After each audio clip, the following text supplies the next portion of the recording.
موضوع الدرس في إثبات التوحيد والرد على المشركين سورة الزخرف تفسير ابن كثير. الحمد لله رب العالمين والصلاة والسلام على أشرف الأنبياء وسيد المرسلين سيدنا محمد وعلى آله وأصحابه أجمعين. اللهم صل على سيدنا محمد وعلى آل سيدنا محمد كما صليت على إبراهيم وعلى آل إبراهيم في العالمين إنك حميد مجيد. أعوذ بالله من الشيطان الرجيم. بسم الله الرحمن الرحيم. ولئن سألتهم من خلق السماوات والأرض ليقولن خلقهن العزيز العليم الذي جعل لكم الأرض مهدا وجعل لكم فيها سبلا لعلكم تهتدون والذي نزل من السماء ماء بقدر فأنشرنا به بلدة ميتا كذلك تخرجون والذي خلق الأزواج كلها وجعل لكم من الفلك والأنعام ما تركبون لتستووا على ظهوره ثم تذكروا نعمة ربكم إذا استويتم عليه وتقولوا سبحان الذي سخر لنا هذا وما كنا له مقرنين وإنا إلى ربنا لمنقلبون. سورۃ الزخرف جیسے کہ الحمدللہ ہم نے پہلے بھی پڑھا ہے کہ یہ سورت جو ہے مکی سورت ہے اور تقریباً 99 اس کی آیات ہیں. اللہ پاک نے فرمایا حامیم اللہ اعلم بمرادہ. ان حروف کا مطلب اللہ جانتے ہیں. والکتاب المبین مجھے قسم ہے قرآن پاک کی جو بڑی کھلی ہوئی کتاب ہے واضح کتاب ہے. اِنَّا جَعَلْنَاهُ قُرْآنًا عَرَبِيًّا لَعَلَّكُمْ تَعْقِلُونَ. تاکہ ہم نے قرآن کو عربی میں اتارا تاکہ تم سمجھ سکو کہ تمہاری زبان بھی عربی، قرآن بھی عربی، نبی بھی عربی، بلد بھی عربی.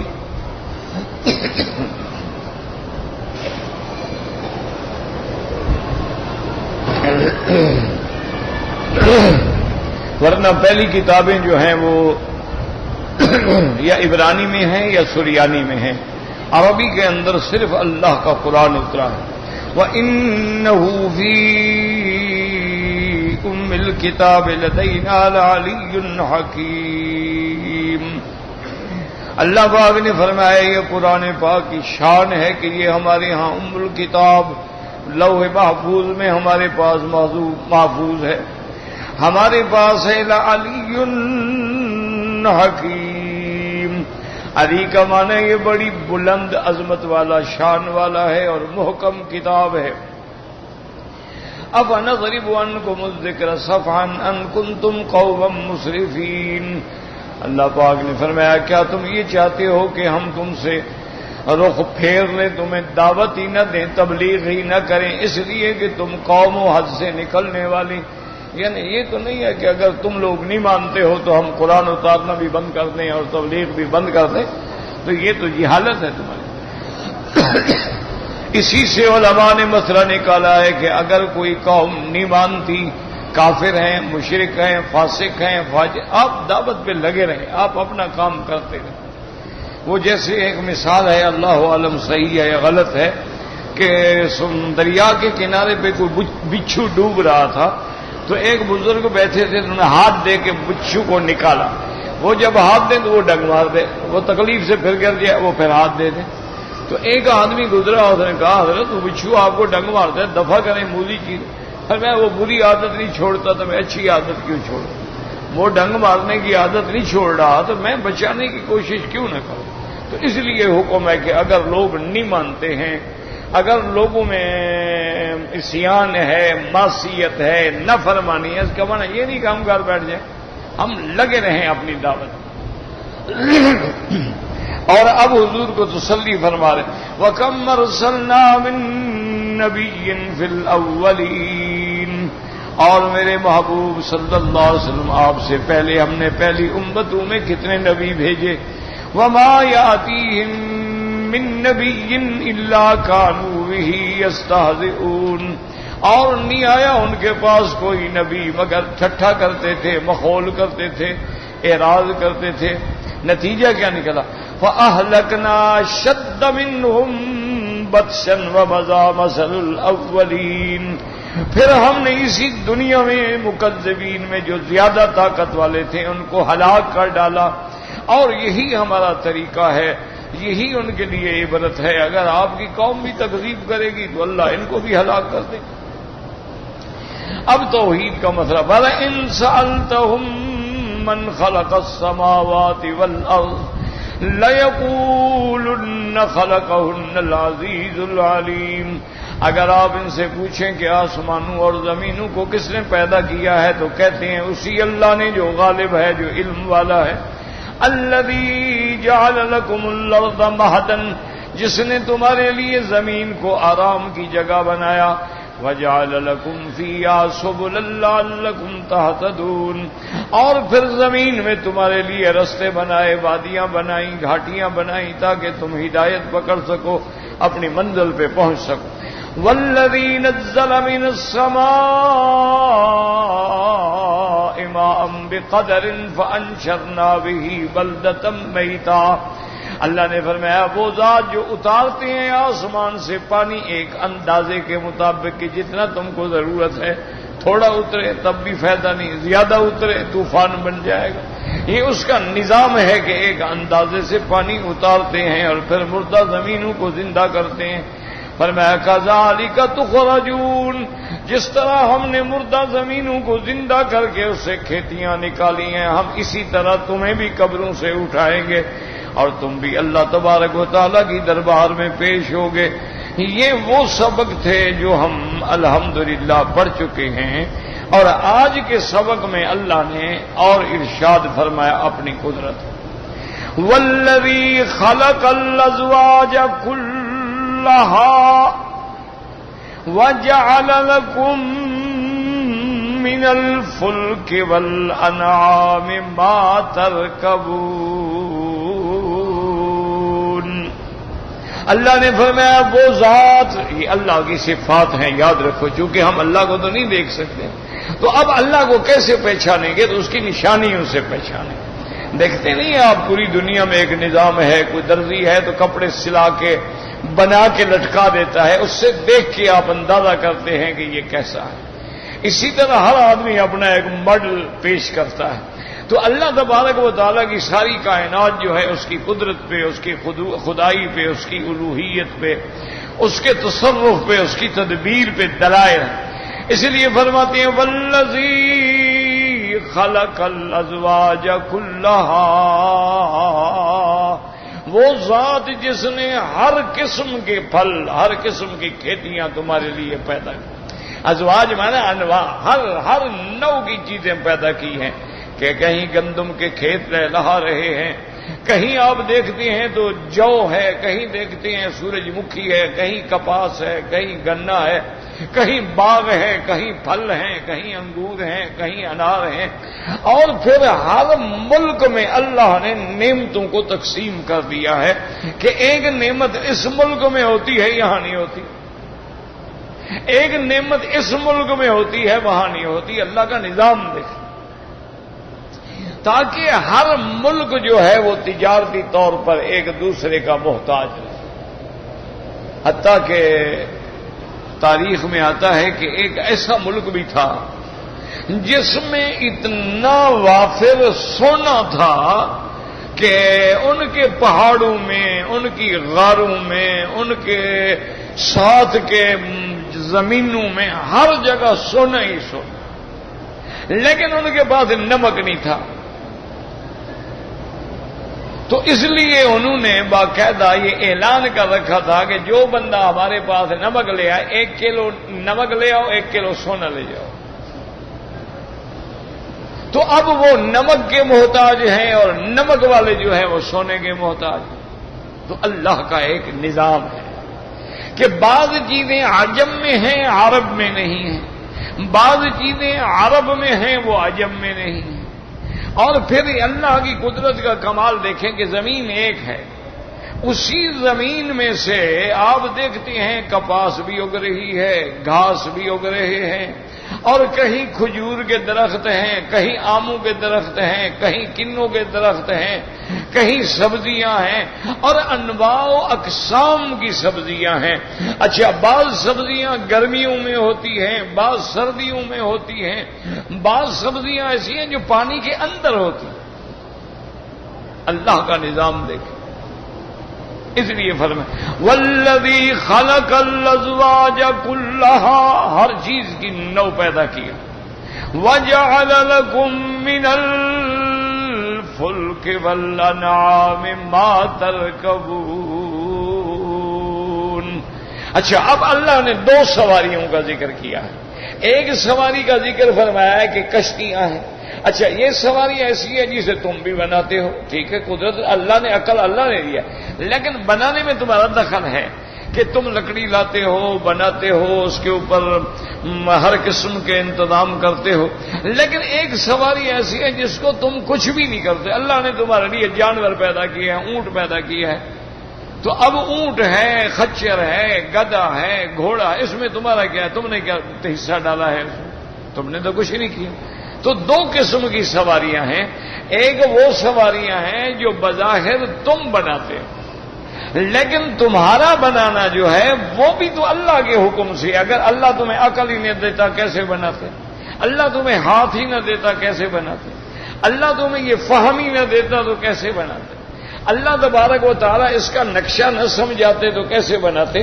اللہ نے جبریل بھیج کے سب سے پہلے کشتی بنانے کا نقشہ حضرت نوح علیہ السلام کو سکھایا۔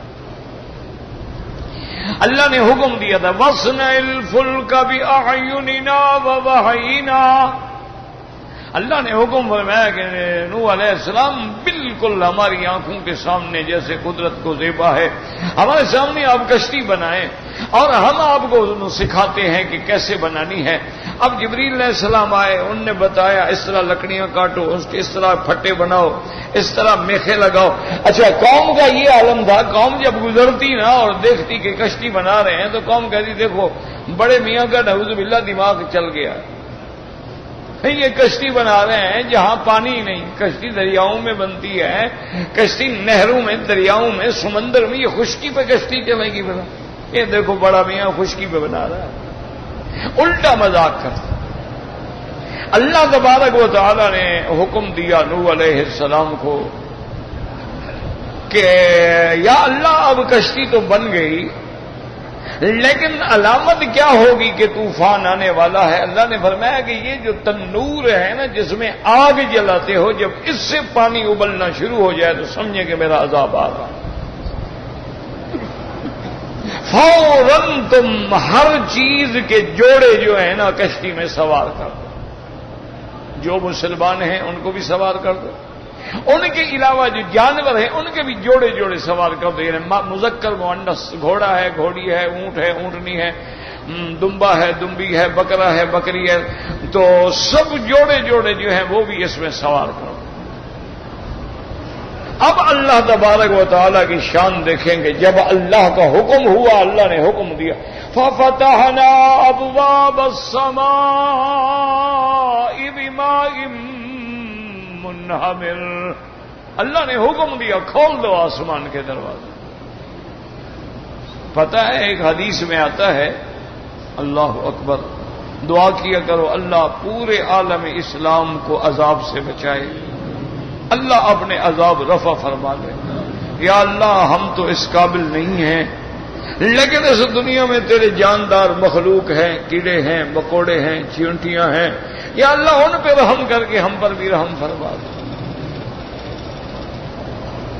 کیونکہ حضرت سلیمان علیہ السلام کے زمانے میں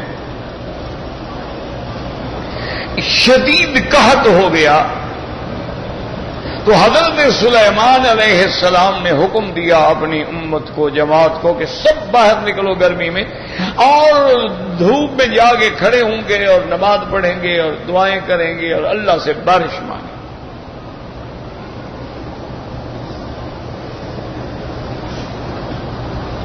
اب سلیمان علیہ السلام جب آئے ساری مخلوق نکلی، ابھی آپ اس جگہ پر بھی نہیں پہنچے اور فرمایا بھائی اب دعا مانگنے کی ضرورت نہیں ہے، بس واپس چلو۔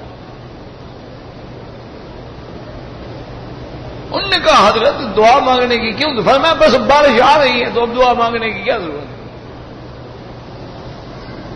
انہوں نے فرمایا کہ کیسے بارش آ رہی ہے؟ فرمایا کہ میں نے اپنی آنکھوں سے دیکھا ہے کہ بلوں کے اندر چیونٹیاں الٹی پڑی ہیں اور پاؤں اوپر اٹھائے ہوئے ہیں اور اللہ سے فریاد کر رہی ہے کہ اللہم لا تہلکنا بذنوب عبادک، یا اللہ اپنے بندوں کے گناہوں کی وجہ سے ہمیں تو برباد نہ کرنا، بارش بھیج۔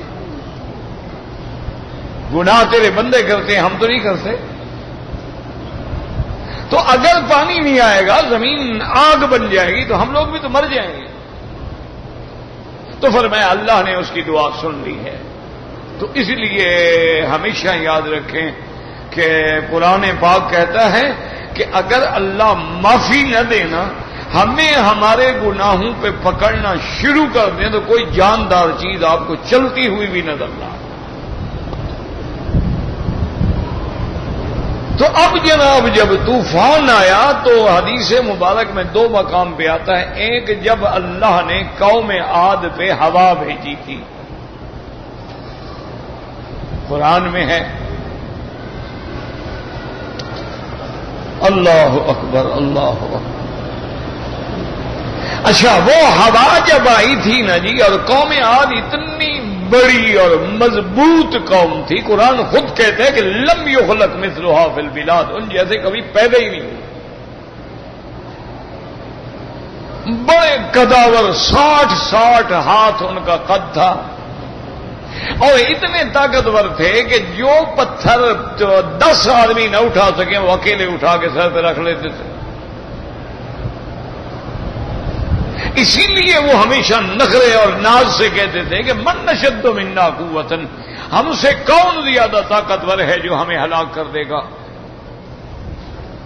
اللہ نے فرمایا میرے محبوب دیکھو جاہلوں کا حال، اولم یروا، کیا یہ نہیں جانتے ان اللہ الذی خلقہم، جس نے پیدا کیا ہے وہ تو تم سے زیادہ قوت والا ہے نا۔ اللہ نے ہوا بھیجی، وَأَمَّا عَادٌ فَأُهْلِكُوا بِرِيحٍ صَرْصَرٍ عَاتِيَةٍ۔ اللہ فرماتے ہیں قرآن میں قوم عاد کو ہم نے ہلاک کیا، ایک ہوا بھیجی، تیز ہوا، شدت والی ہوا، سرکش ہوا، ہم نے ان کے لیے 8 دن تک ہوا مسلط کر دی، اور وہ ہوا ان کو زمین سے اڑا کے آسمانوں کی طرف لے کے گردن کے پر گرا دیتی۔ سخرها علیہم 7 لیال و8 ایام حسوما فتر القوم فیہا سرعا کأنہم اعجاز نخل خاویہ۔ اللہ تبارک و تعالیٰ فرماتی ہیں کہ وہ ہوا جو تھی 7 راتیں اور 8 دن متواتر ہم نے بھیجی، پھر دیکھیں عبرت پکڑنے والے اس قوم کا کیا حال تھا، ایسے پڑے تھے جیسے کھجوروں کے ٹنڈ پڑے ہوتے ہیں، گردنیں ٹوٹ گئی، مردہ پڑے ہوئے ہیں۔ ایک ہوا کھولی، حضور نے فرمایا اللہ نے صرف اتنی ہوا کے خزانے میں سے اتنی سوراخ کر کے ہوا کھولی، اسی نے یہ ساری تباہی ڈال دی۔ اللہ نے فرمایا صرف اتنی سی ہوا تھی۔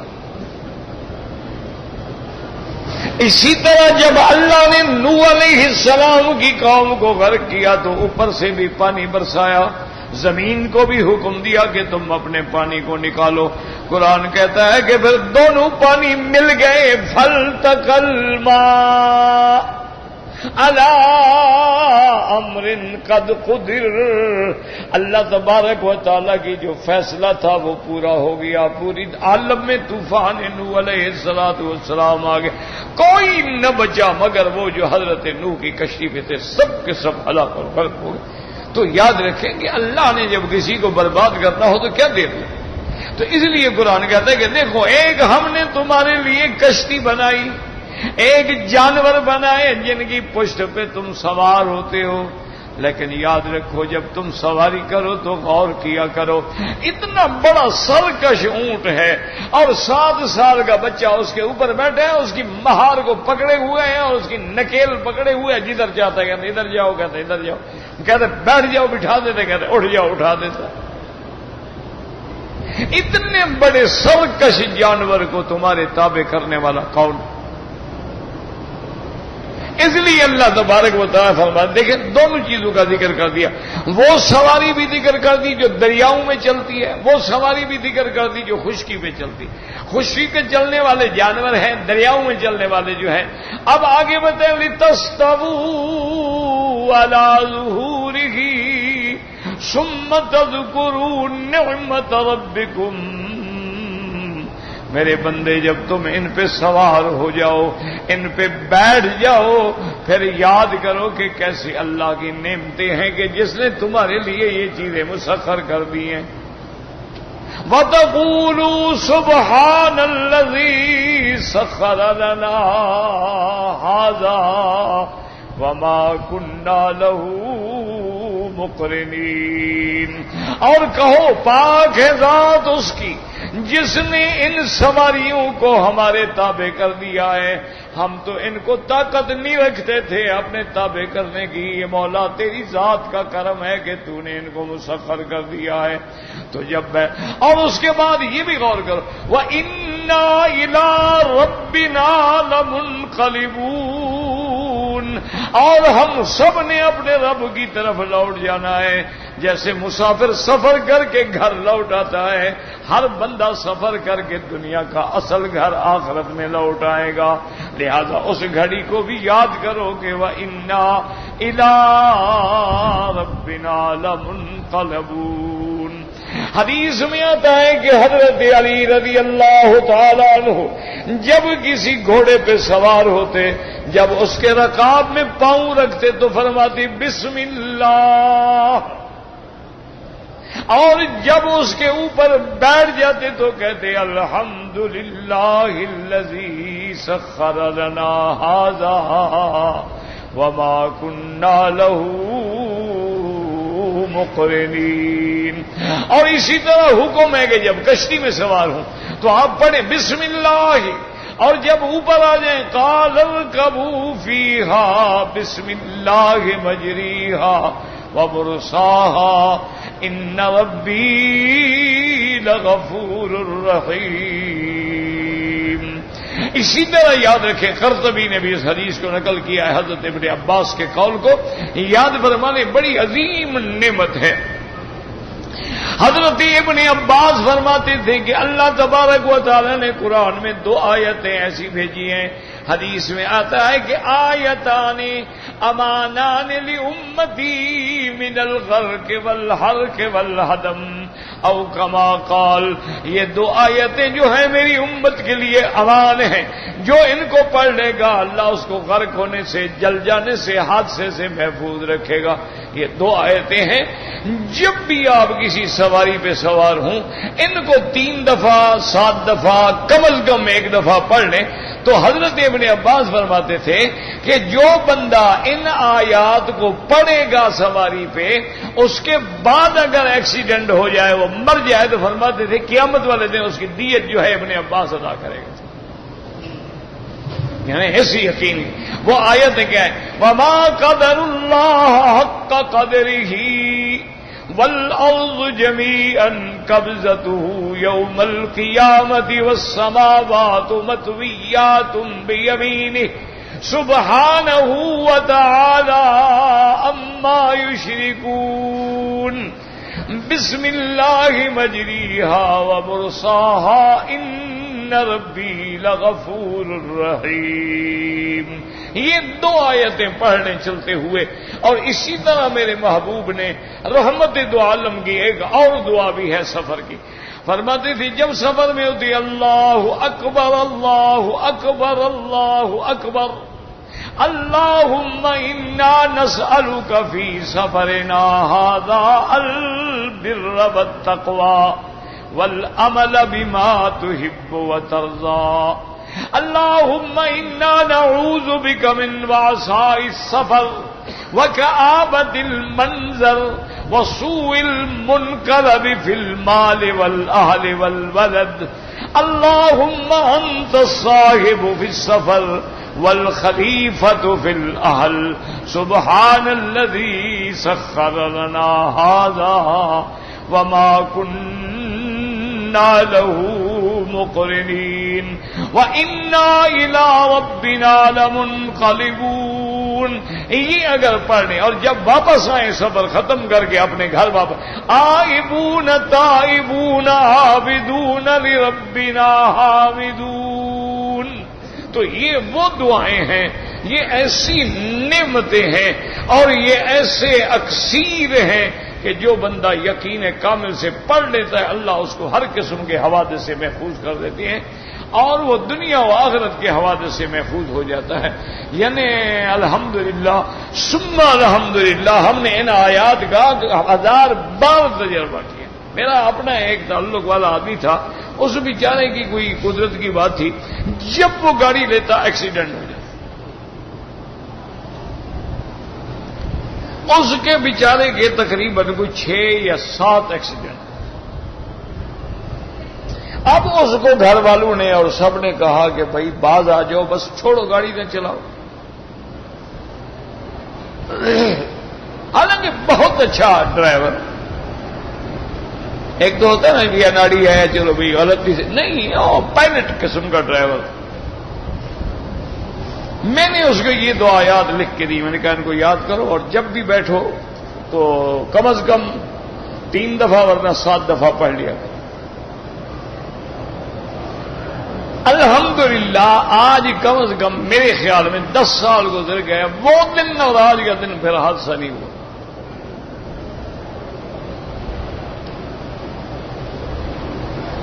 اسی طرح مجھے ایک طالب العلم نے سنایا کہ ہم یہاں سے ریاض جا رہے تھے، ہم 3 طالب العلم تھے، 2 کوئی اور آدمی تھے،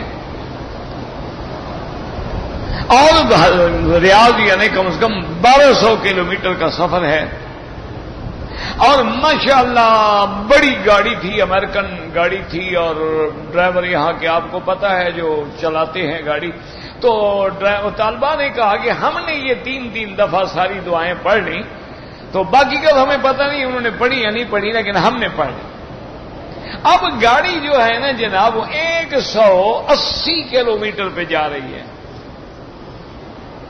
اور اس کے ٹائی راڈ ختم نکل جاتے ہیں. اور اس نے ڈرائیور جو کہ مسلمان تھا اس نے کہا بھی جتنی سواریاں بیٹھے ہو جلدی جلدی کلمہ شریف پڑھ لو، کیونکہ ٹائی راڈ نکل گیا، میرے ہاتھ میں تو کنٹرول ہے نہیں، آگے آگے گاڑی لگ جائے یا میری گاڑی جہاں چلی جائے. تو ہم سب نے کلمہ شریف پڑھا. اور گاڑی کہتا ہے خدا کی قدرت سے ایسے جناب سڑک سے مڑی، آگے ریت کا ٹیلا تھا اس میں ایسے چڑھی. اب ریت پہ نہیں چڑھ سکتی، تھوڑی دیر جا کے پھنس کے کھڑی ہو گئی. ایک بندے کو یعنی دھکا بھی نہیں لگا، آرام سے اترا.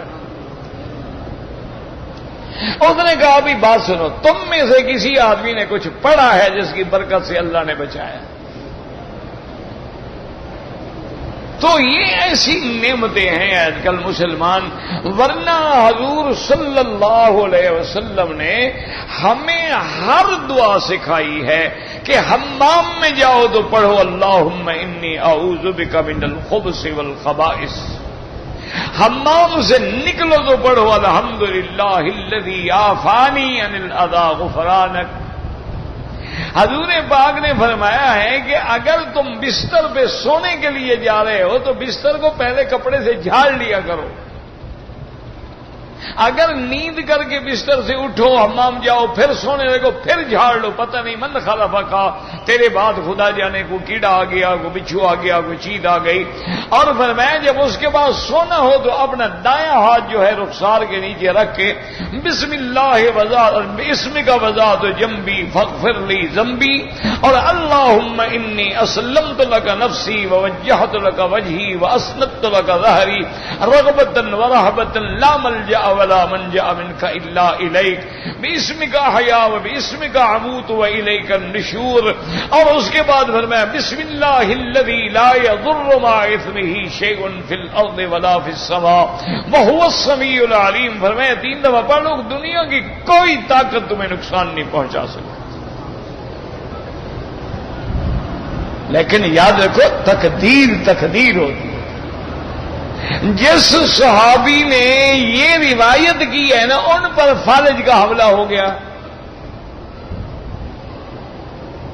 وہ جب ایک ساتھی آیا تو وہ بڑا غور کر کے ان کو دیکھ رہا ہو، وہ سمجھ گئے. انہوں نے کہا یار کیا گھور گھور کے دیکھ رہے ہو؟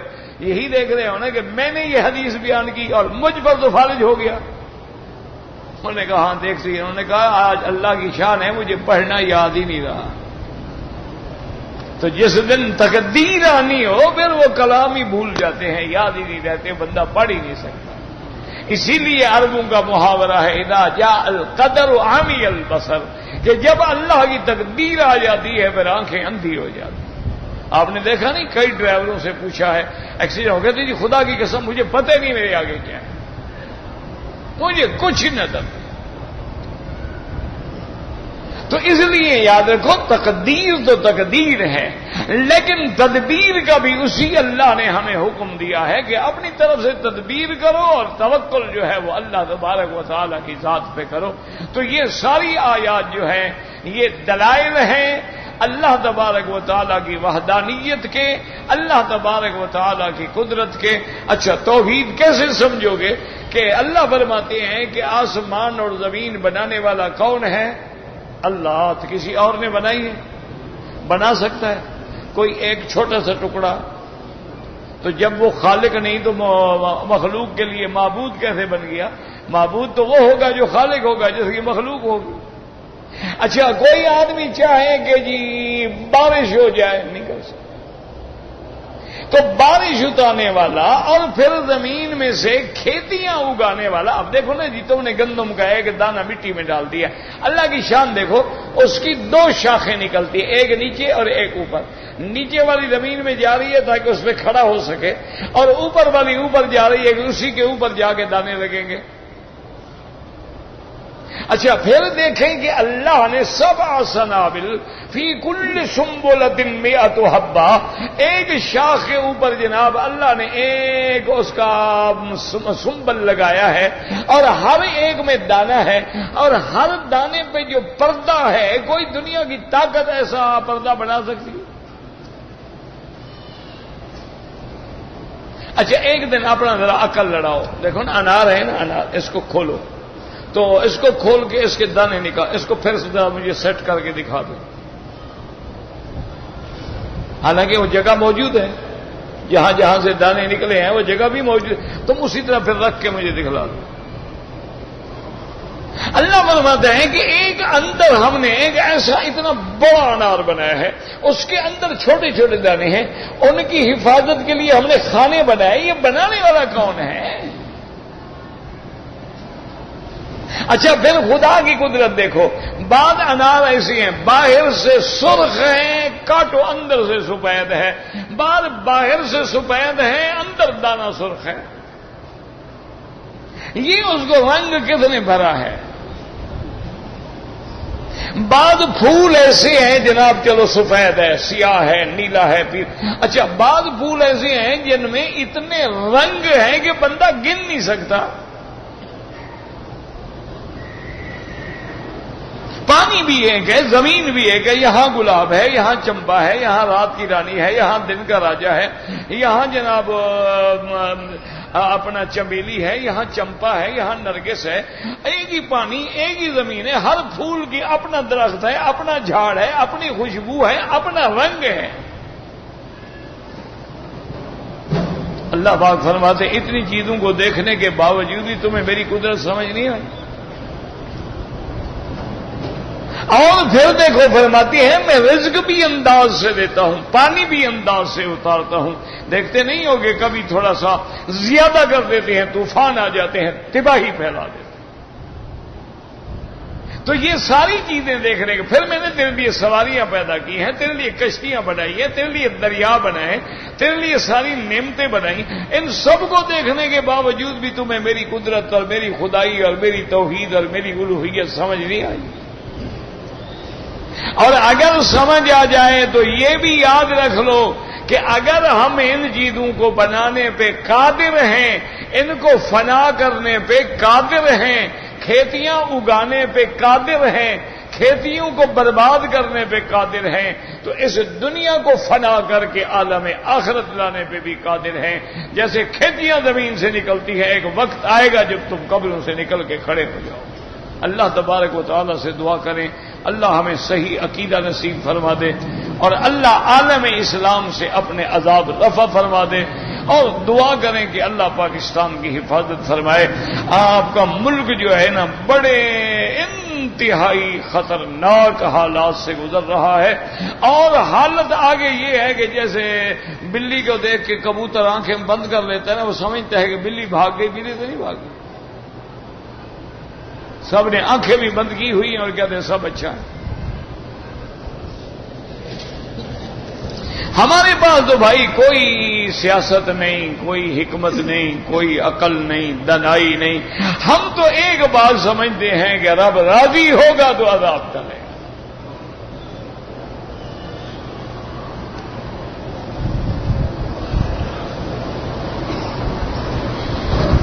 میری بیوی فوت ہو گئی، اللہ سب کی مغفرت فرمائے۔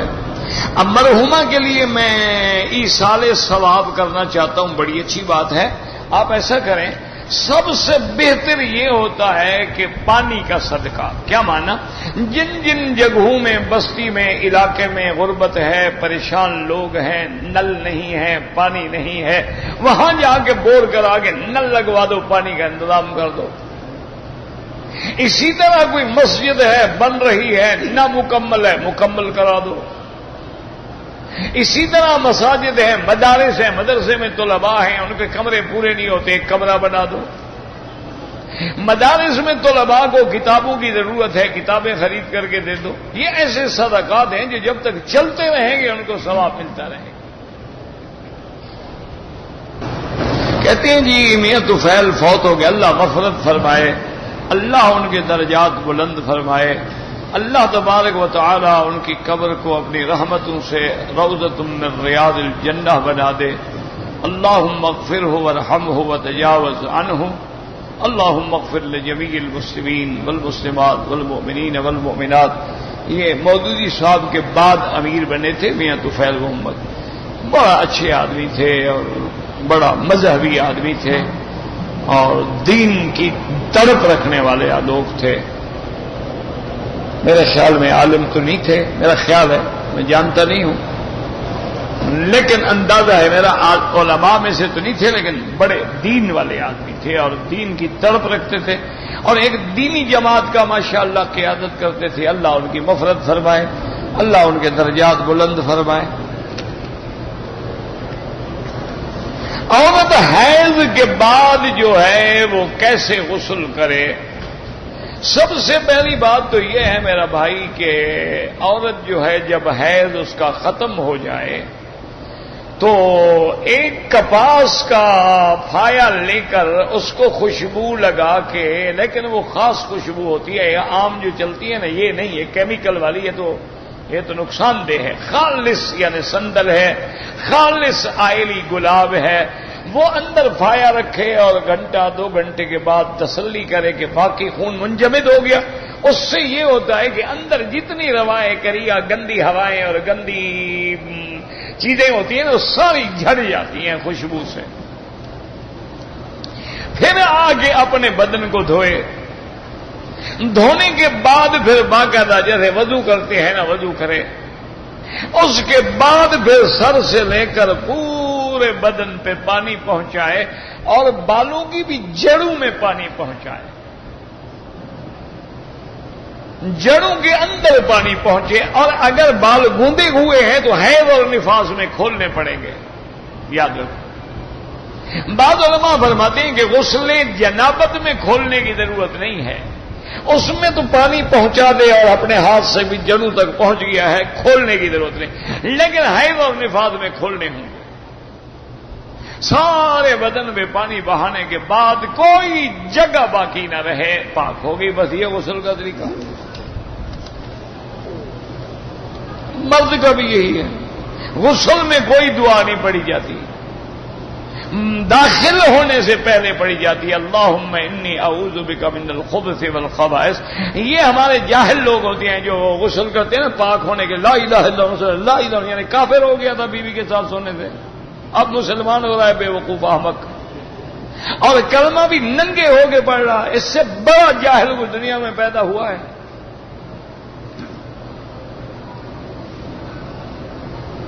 کہتے ہیں ایسے مسائل ہمیں کہاں ملیں گے؟ عورتوں کے لیے بھائی میرے لیے، میرے خیال میں آسان کتاب جو ہے وہ بہشتی زیور ہے، میں نے بھی 20-25 سال پہلے دیکھی تھی، تو آسان بھی ہے اور کوئی چھوٹا بڑا مسئلہ بھی حضرت تھانوی نے نہیں چھوڑا۔ اور بھی کئی کتابیں ہوں گی، مجھے تو جو نام آ گیا نا میں نے وہ بتا دیا، ورنہ اور بھی ماشاءاللہ کئی کتابیں ہیں، عورت کے لیے احکام ہیں، ان کے مسائل ہیں، ان کے طریقے ہیں، طہارت کے، غسل کے، ہدایات ہیں، تو کوئی کتاب لے لے۔ میری نظر سے وہ گزری تھی، میرا اندازہ ہے کہ بڑی اچھی کتاب ہے۔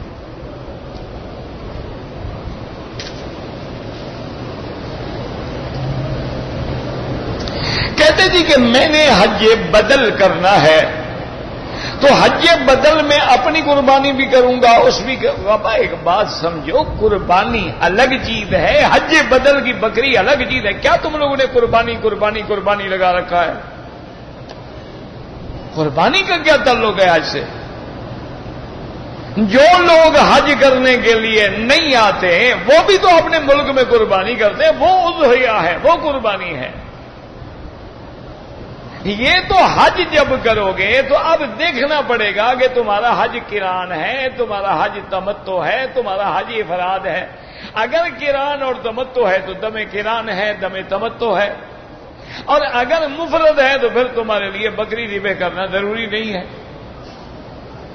اور حج بدل کے لیے افضل یہ ہوتا ہے کہ آدمی حج مفرد کرے، اور حج مفرد میں حج کی بکری نہیں ہوتی۔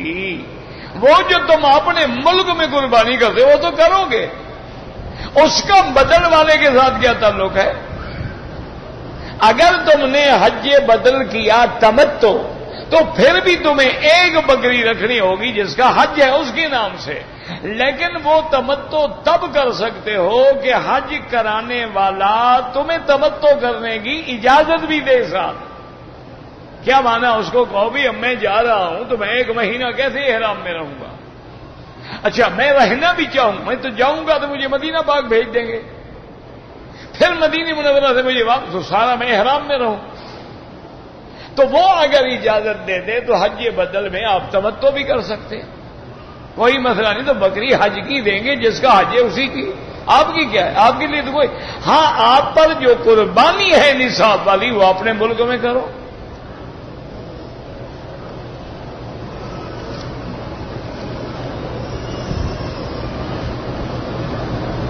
کہتے تھی کہ ہم نے اگر قضا نمازیں پڑھنی ہیں، ہم مسافر ہیں، تو کیا قضا بھی ہم سفر والی پڑھیں گے؟ بھائی جیسے قضا ہوئی، تم نے پوری نماز قضا کی تھی کہ آدھی قضا کی تھی؟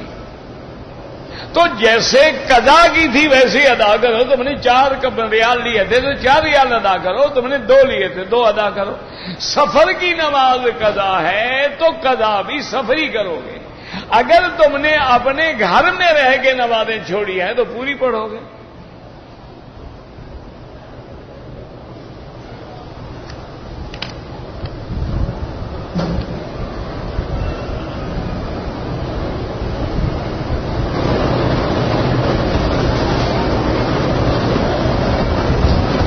کہتے تھی قرآن شریف کی تعلیم کیا ہم اس شخص سے حاصل کر سکتے ہیں جس نے 1-2 سال کا کورس کیا ہو؟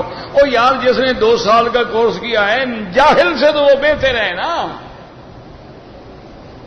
آج کل بہت سارے ادارے ہیں جنہوں نے 2 سال 3 سال 2 سال 1.5 سال 1 سال کے آسان کورسز بنا دیے ہیں کہ لوگوں کو ترجمہ پڑھا دیتے ہیں اتنی مدت میں. تو اچھی بات ہے. اگر اس نے کورس کیا ہے، تم نے تو نہیں کیا نا، تم جاہل ہو وہ عالم ہے، پڑھ لو اس سے، قرآن تو پڑھ لو نا. ایک ہے قرآن کے احکام، قرآن کے مسائل، وہ علماء کا کام ہے. وہ 2 سال والے کورس سے حاصل نہیں ہوتے.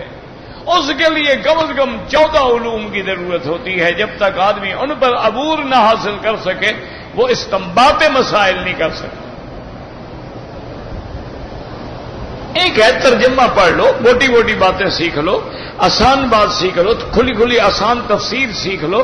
باقی قرآن پاک کی باریکیاں جو علماء ساری زندگی قرآن پڑھاتے ہیں وہ بھی کہتے تھے ابھی تک بھی ہمیں سمجھ نہیں آیا. یہ تو ایسا دریا ہے نا کہ جس میں جتنے غوطے لگاؤ ہر دفعہ نیا موتی ملے گا.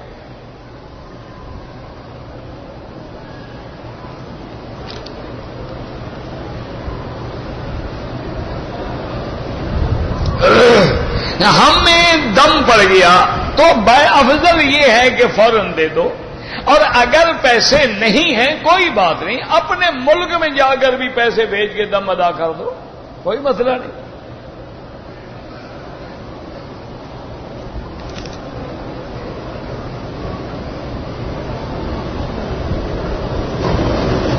کہتے تھے کہ ہم جس ملک میں رہتے ہیں اگر ان کے قوانین پہ عمل نہ کریں بالکل ناجائز ہے، کرنا چاہیے عمل، اور خاص طور پہ اگر وہ اسلامی ملک ہے تب بھی کریں. اچھا، بعض سیفٹی کے قوانین ہیں، تمہارا گاڑی کا لائسنس ہے، ڈرائیونگ لائسنس ہے، بالکل ٹھیک ہے. اگر لائسنس نہیں ہے مت گاڑی چلاؤ. جیسے ڈاکٹر کے بعد ڈاکٹری کی ڈگری نہ ہو اور علاج کرے تو وہ قاتل ہے.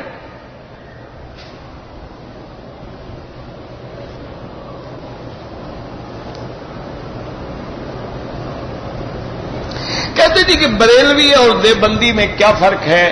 دیوبند ایک جگہ کا نام ہے، بریلی ایک جگہ کا نام ہے، دونوں میں بہت بڑا فاصلہ ہے. فرق تو ہو گیا نا بھائی. جگہ ہے، دیوبند ایک جگہ ہے اور بریلی بھی ایک جگہ ہے، اور دونوں میں بہت بڑا فاصلہ ہے. تو دونوں میں فاصلہ ہو گیا، اور کیا فرق آپ معلوم کرنا چاہتے ہیں؟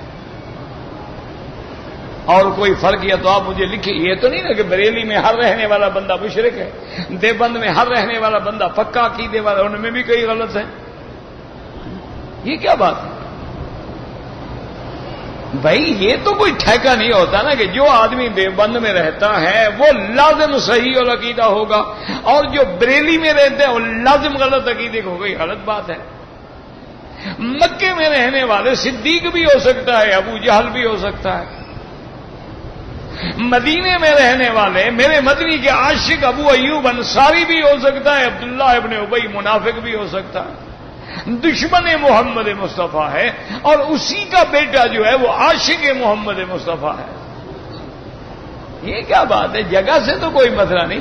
ہاں جو مشہور باتیں ہیں وہ یہ ہے کہ دیوبندی علماء کا تعلق جو ہے وہ عقائد حقہ، عقائد توحید، سنت صحابہ، اجماع پہ ہے، اور دوسرے حضرات کا میلان جو ہے وہ زیادہ بدعات میں ہے، غلب میں ہے، اور بدعات میں پڑھتے پڑھتے کبھی وہ شرک پر بھی پہنچ جاتے ہیں. اللہ ہدایت دے.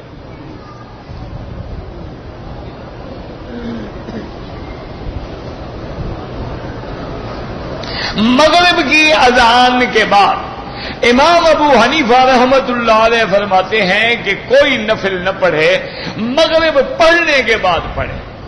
لیکن باقی ائمہ ایک حدیث ہے کہ بین کل اذانین صلاۃ، ہر اذان اور تکبیر کے درمیان میں نماز ہے، وہ اس حدیث مبارک کو دیکھ کے پڑھتے ہیں.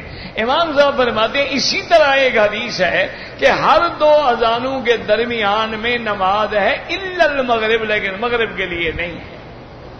اور اسی طرح امام صاحب فرماتے ہیں کہ مغرب کا وقت جو ہے جیسے فجر اور مغرب، یہ 2 وقت ایسے ہوتے ہیں جس میں جانے والے فرشتے اور آنے والے اکٹھے ہو رہے ہیں، تو اس لیے ہم جلدی سے عبادت کریں.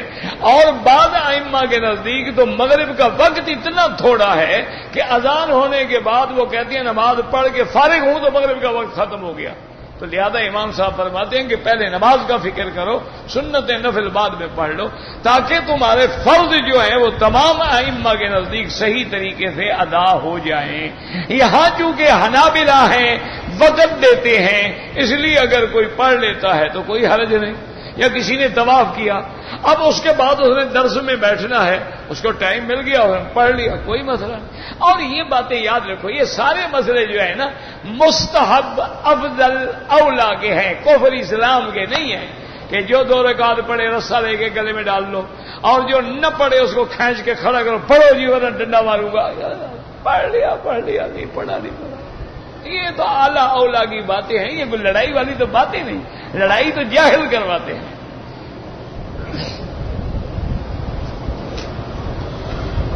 حضور پاک نے صلی اللہ علیہ وسلم نے 4 عمرے کیے، کل آپ نے 4 عمرے فرمائے، لیکن ایک بات یاد رکھو، یہ بڑی بے وقوفی ہوتی ہے۔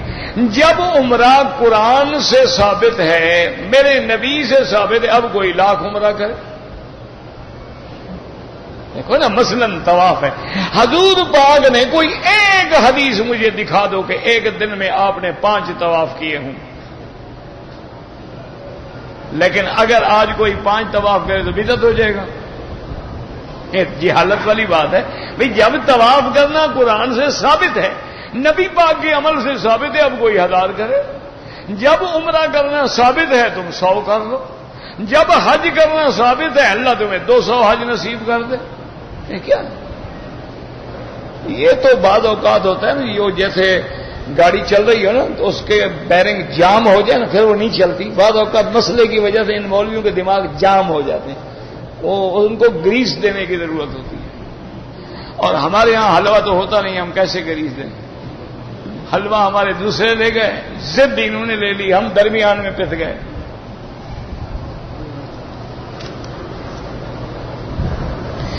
جمعہ نماز سے پہلے بات یاد رکھو، جمعہ اور ظہر میں کیا فرق ہے؟ یہاں جمعہ میں 4 رکعتوں کے بجائے 2 رکعتیں اور 2 رکعتوں کے بجائے خطبہ ہے بس، باقی تو وہ سنتیں بھی وہی ہیں، نفل بھی وہی ہیں۔ پہلے 4 سنتیں پڑھیں، بعد میں 4 پڑھیں یا 6 پڑھیں۔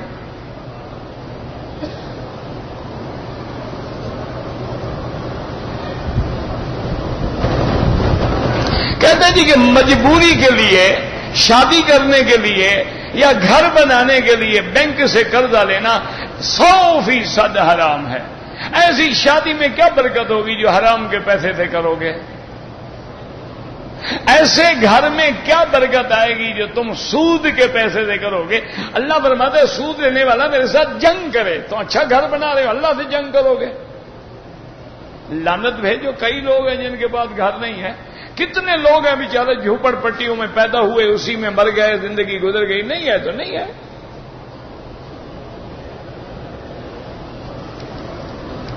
لیکن آج کل یاد رکھو اسلامی بینک بھی آ گئے، الحمدللہ دنیا میں اسلامی بینک بھی اب آ گئے ہیں، اور میرا اندازہ ہے کہ یہ 2000 آج کل 2009 ہے 10 ہے 2025 تک ساری دنیا میں اسلامی بینک آ جائیں گے۔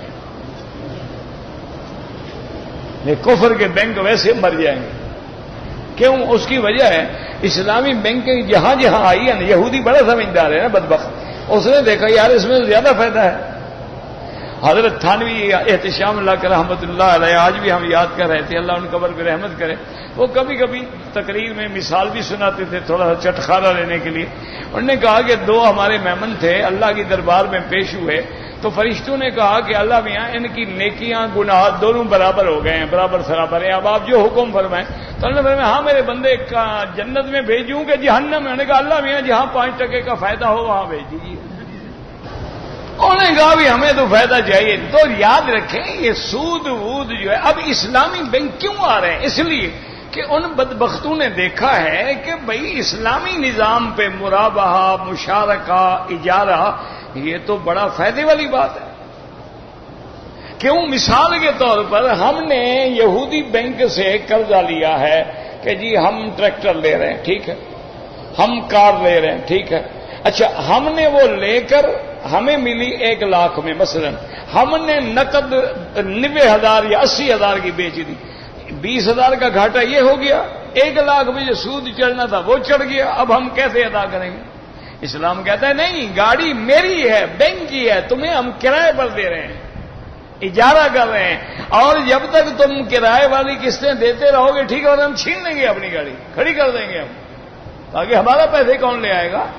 تو اسلام میں تو پیسہ ڈوبتا ہی نہیں۔ اب یہودی سوچ رہے ہیں کہ یار چھوڑو اس بدبخت کو، اسلام والا نظام لے آؤ، اسی پہ آ جاؤ۔ میں نے عمرے کے بعد 3 جگہ سے ٹک لگوا، اگر ٹک لگا ادھر سے چٹکی چٹکی تو سارے بال بھی کٹاؤ اور 1 بکری دم بھی ادا کرو۔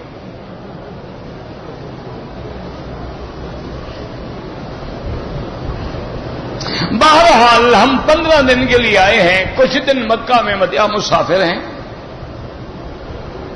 کہتے ہیں جی کہ بعض لوگ نماز میں ہاتھ چھوڑ کے کھڑے ہوتے ہیں، اس کا کیا ثبوت ہے؟ جو چھوڑتے ہیں ان سے ثبوت مانگو، میں نے تو کبھی نہیں چھوڑے، میں ٹھیکیدار ہوں ان کا۔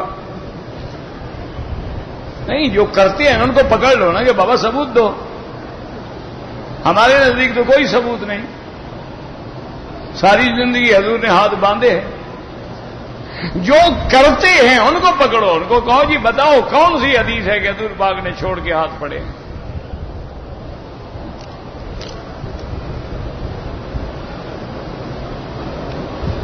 کہتے ہیں جی کہ ہمیں کہتے ہیں کہ صحابہ کا بھی مسلک تھا، بالکل مسلک تھا اتباع محمد مصطفیٰ۔ پھر وہ صحابہ جہاں گئے وہ امام بن گئے۔ جو یمن گیا ابھی موسیٰ اشعری، معاذ بن جبل، پھر سب نے ان کے قول پہ عمل کیا۔ جو کوفے میں عبداللہ ابن مسعود گئے، پھر سب نے ان کے قول پہ عمل کیا۔ بالکل مسلک تھا، یہ کیا بات ہے کہ مسلک نہیں تھا؟ اسی لیے یہ بات ہے نا، یا آدمی مجتہد ہوگا یا مقلد ہوگا، یا حاکم ہوگا یا محکوم ہوگا، یا بادشاہ ہوگا یا رعایا ہوگا، یا امام ہوگا یا مقتدی ہوگا، تیسرا تو ہو ہی نہیں سکتا۔ تیسری قسم تو دنیا میں پیدا ہی نہیں ہوئی۔ یا مرد ہوگا یا عورت ہوگا، تیسری قسم کا تمہیں پتا ہے وہ کیا ہوتی ہے؟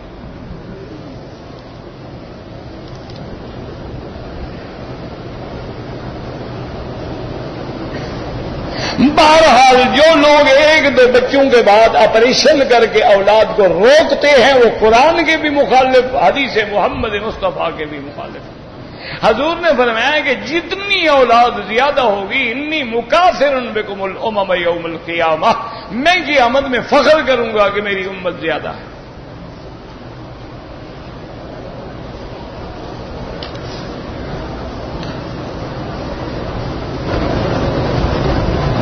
پیاسا اونٹ کیسے پانی پیتا ہے؟ 3 دن باندھ کے رکھو پھر لے جاؤ کیسے پیتا ہے، خود سمجھ آ جائے گا نا۔ 2-3 دن کے لیے اس کو پیاسا رکھو پھر لے کے ندی پہ چل جائے، دیکھو کیسے پیتا ہے، مسئلہ سمجھ آ جائے، پریکٹیکل ہو جائے گا نا۔ میرے کہنے سے کیا سمجھ آ جائے؟